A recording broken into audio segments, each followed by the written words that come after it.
Super highway पर oil की दुकान में आतिश ज़दगी ने खौफ रास फैला दिया है। जानी नुकसान के पेश नज़र एतराफ़ की आबादी को भी खाली करा लिया गया है। आधा घंटे से ज़ायद वक्त गुजरने के बावजूद आग पर काबू नहीं पाया जा सका। इस बारे में मज़ीद जानते हैं नुमाइंदा बोल न्यूज़ खुर्रम गुलजार से। जी खुर्रम, आगाह कीजिएगा, क्या सूरत हाल है?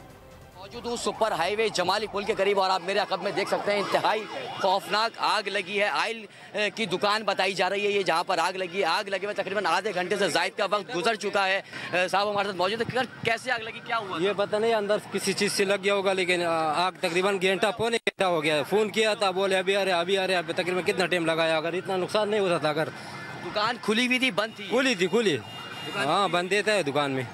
अच्छा, इसके अतराफ में हम देख रहे हैं कि घर भी मौजूद हैं। पीछे घर है, तो लोगों को निकाल लिया गया यहाँ से? हाँ, पीछे निकाल दिया, लोग निकाल दिया। हाँ, निकाल दिया। जी आप देख सकते हैं इंतहाई खौफनाक आग है ये, और बताया जा रहा है कि इसके अतराफ में घर हैं, रिहायशी अफराद यहाँ पे मुकीम है, और ये जो लोग हैं उनको यहाँ से निकाल लिया गया घरों से। अभी हम देख रहे हैं कि फायर ब्रिगेड की गाड़ी भी अब यहाँ पहुँच चुकी है। हम देख रहे हैं कि सड़क पे ऑयल आ चुका है और इसमें भी आग लग रही है, जो कि इंतहाई ख़तरनाक साबित हो सकती है, क्योंकि और पुलिस जो है यहाँ नुमाइंदा बोल न्यूज़ अपडेट कर रहे थे। सब्सक्राइब करें और बेल दबाएं ताकि कोई खबर रह न जाए।